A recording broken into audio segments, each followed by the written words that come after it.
Hello everyone, FudgeNX here. Welcome back to Obscurity, winner of the Feed the Beast Jampacked 2 contest. We are nearing the end, but having a little bit of trouble with some of these collection quests.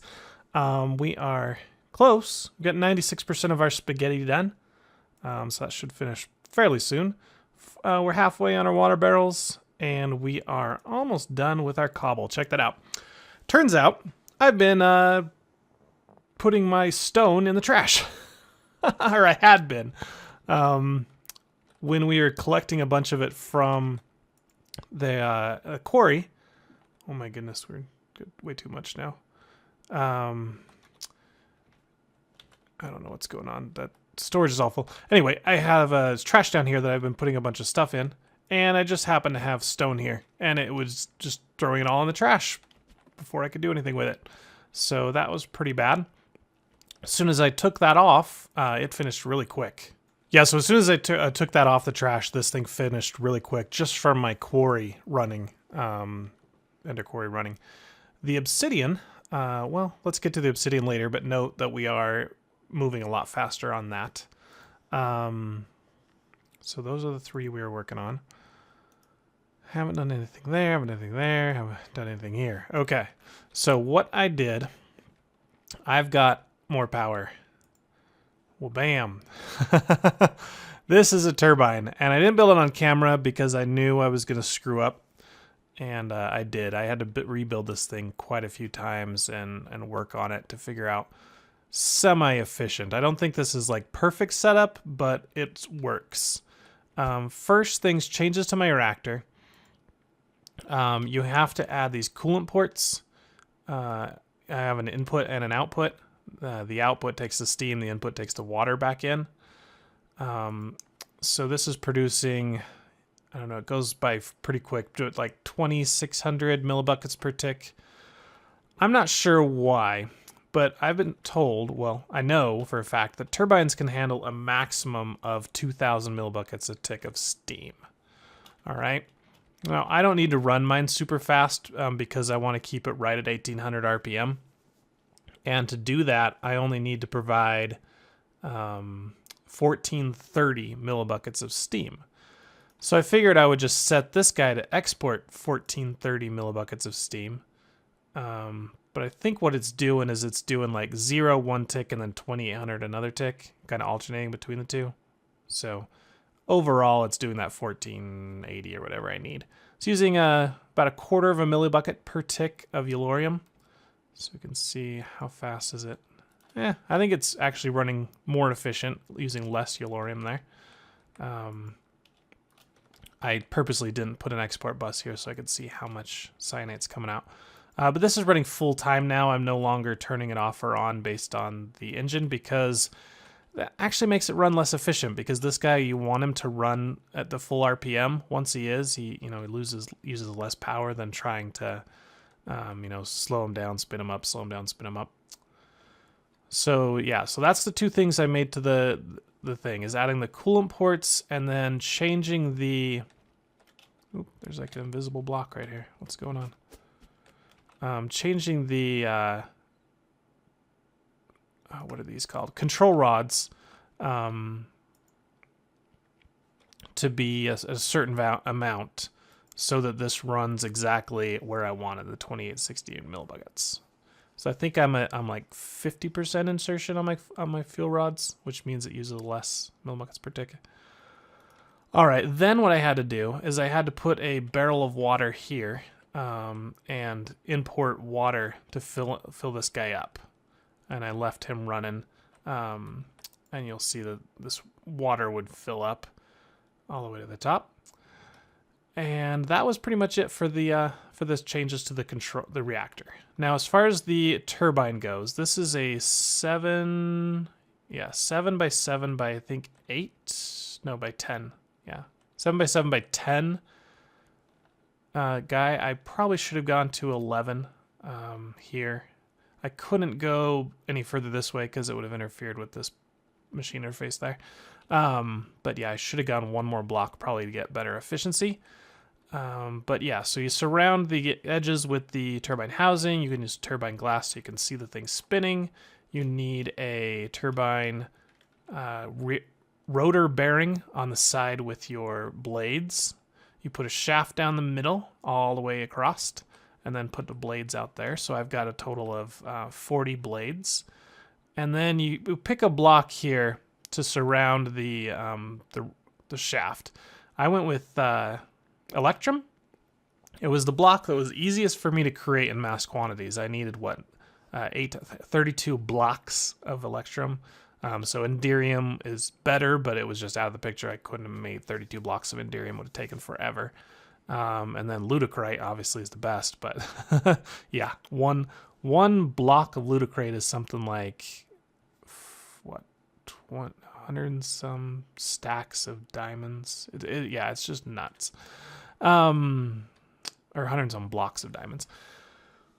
So this is what I came up with, and it's running at 19,000 RF a tick. So we're about double what we were with just the reactor on its own. So I don't know if it would have been easier just to make 2 reactors or have this set up where we have a reactor and a turbine. Whether it would use more fuel or less fuel, but whatever, it's fun to do this. So you can see this guy is completely full. He's on energy, but he's still running. I could shut him off until he like ran out of buffer and then turn it on again, but then this would spin down and then it's less efficient. You can see here that this can support the amount of millibuckets I'm putting in could support up to 57 blades. And apparently, oh yeah, I've only got 32 blades because I had to cut 1 row. Yeah. 4 times, or 8 times 6, no, 8 times 4, yeah. 8 blades, 4 corners. So we're running at 80% efficiency on the rotors. That's okay, not a big deal. And yeah, so I've got some more vibrant capacitor banks here to hold the RF. And yep, I had to use IO stuff here so this could detect. I really don't need this anymore since I'm not turning it on and off. And then you got to make sure that you pull out the steam at a fast enough pace and then pull out the water back in at a fast enough pace. So I've got speed upgrades and stack upgrades in there. And that's our turbine. Pretty cool. If you want to know more about turbines, I'm probably not the person to ask. You want to go on Reddit and look at some of these spreadsheets that people have made on efficiency, you know, how many rotor blades you need, how many blocks you need, what materials are better, how much water, how much steam, all that kind of stuff. But yeah, so we're getting almost twice as much RF as we were earlier. So what did we do with all that RF? Well, we're making lava. Over here, I've got a tesseract receiving energy to keep these guys powered, because if I would put them on the same power, we actually didn't have enough running all these machines plus these 2. They're running out of power. So put them on their own line and they'll stay full. This guy has all 3 upgrades. This is for speed. It uses more power though. So he's using 8,000 RF a tick. This guy has only got 2, using 32. So out of my 18,000 RF or whatever, I'm using 9,200 of it just on lava.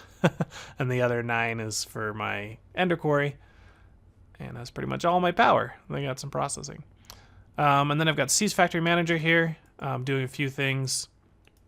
It's taking a netherrack out of this chest, which I have an export bus crafting more netherrack for me, so I always have this full. Taking netherrack out of here, out of the chest, putting it in here, and then it's also doing the same thing, taking lava out of the lava tanks and putting it in this drum. So that's keeping the drum full. Then I've got a flue duct keeping the extruder full. I upgraded this guy to a resonant because someone told me to use these accelerated extrusions. They said if you use these, it'll produce more obsidian per lava. It's not accurate. It still uses this enough, 1 bucket of lava per obsidian, but it produces more obsidian in 1 crafting time. So that means during this this progress bar, if it will use up to 4 buckets of lava, if there's 4 buckets of lava in here. You can see most of the time there's about, there's 4, 2 there. So it averages between 2 and 4, maybe 3. And it doesn't always produce 4 obsidian. It can produce up to 4 obsidian based on how much lava it has in here. If you have over 4, yeah, it's always going to produce 4 obsidian. Then also this thing says half water consumed, so that means it's only used 2 buckets of water, or half a bucket of water for every bucket of lava. Not a big deal. but it still was using it faster than I could produce it, so I upgraded this to a resonant, and just added this one reception coil just so he produced a little bit more water per tick as well. So that's where all of my obsidian is coming from. And we can see how close we are. We're getting there, 79%. So I think by next episode, that should be done. All right. If you remember last episode, we talked about how obscene it was to produce the amount of compressed cobble, or, octuple compressed cobble to make our bedrockium. Turns out, if you finish this quest, you get 72 septuple compressed cobblestone, which equals 8 octuple compressed. And there's what we need exactly to get our 8 blocks. So I don't have to use any diamonds at all to get my bedrockium. I can just smelt the 8 blocks of octuple compressed. So as soon as we finish this next episode, I will get this reward here. Definitely get this reward. Don't pick those other two. Definitely get this one. And turn them into octuple, smelt them up. We'll get our bedrockium and we'll be done with that.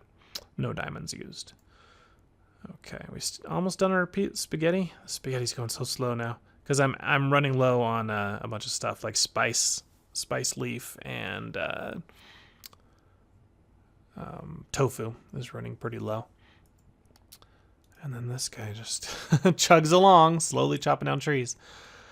With the remaining time, I wanted to start working on our ludocrite and kind of determining how much we're going to need for one ludocrite. So we look up the ludocrite block. It is 4 ingots of ludocrite. The nether stars and the plutonium are a piece of cake, so ludocrite is the only really thing.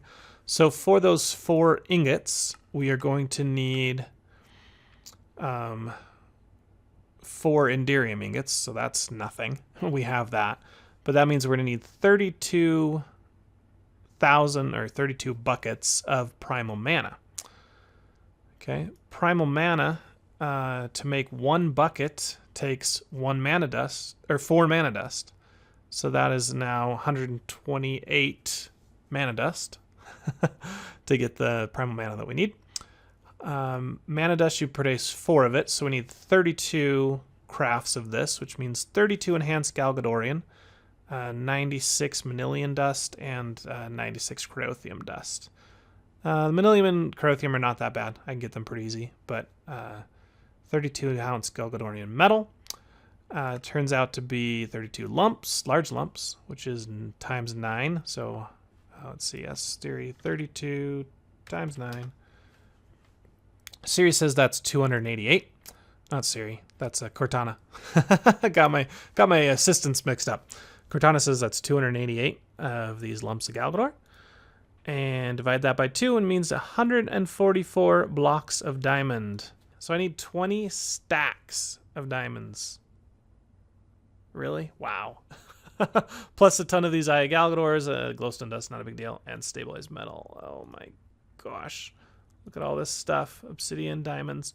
So yeah, this is going to be, I don't know if we're ever going to be able to do that. It's just insane amount of diamonds. I've got 6 blocks plus 4 at the moment. Crazy. All right, so let's get some mana dust. We can at least see this crafting. So here's that. We need that. We need that. And do I have what I need for there? No, I need stabilized metal. Oh, come on. Stabilized metal is this recipe here.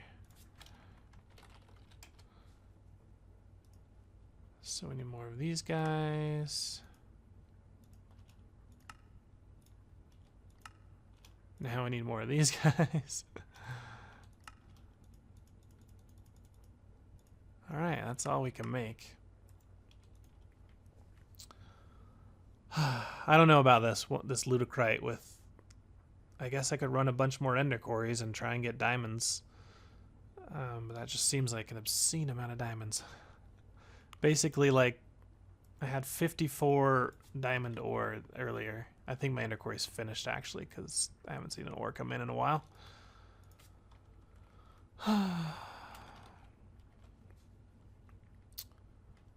It's disheartening. So there's 10 stabilized metal.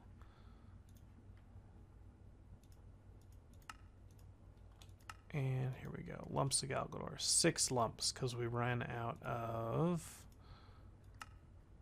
this stuff here. What do we run out of here? Magma cream.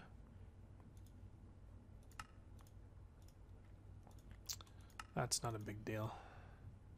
Actually, it is a big deal. I don't have slime. I need to kill slimes again. It's like everything I need, I just keep running out of. All right, there's 7 more. All right, are we good on our lumps of Galgador? I think we might be. I need the enhanced. Make sure you make the enhanced. There we go. There's our large lump. Large lump goes in here. And that makes us 1 ingot. And we use that ingot to make the mana dust.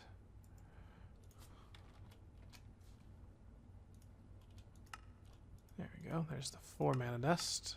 Put that in here. And you'll see that it'll convert over here. I only need 4. And we're pretty close. We only need 6 more buckets to get our first first ingot. And then times 4. So yeah, I'm not sure, guys, if we just need to cheat in the diamonds or what, because I just don't see the light at the end of the tunnel on that one, how I'm ever going to get that many diamonds. It doesn't interest me at all to make a bunch of ender quarries. What I might do is get the equivalent amount of diamonds for all these things. So I'll turn in this for 20 diamonds, turn in this for 3, however many this would be. Since, you know, just pretend I'm breaking them down into diamonds. I don't know, that's still not going to get me anywhere close. Oh, it's so sad. Okay, guys, my computer's having some issues. I think I need to give it a quick reboot. So I'm just going to end the episode here, call it a little short. We didn't have much to do left anyway. But we have discovered that we have plenty of cobble coming, and we need 1 billion diamonds. That's about all we discovered. I still need to do some research into Thaumcraft to get Kami unlocked, and we'll play around with that. And hopefully we can move on a little bit further in the Jetpack quest as well. I need to figure out how we're doing there, and if we can even get that progressed as well. So come back next time. Hope you guys liked this episode. If you did, hit the like button, subscribe to my channel, completely free, and I'll see you guys next time. Catch you later. Bye.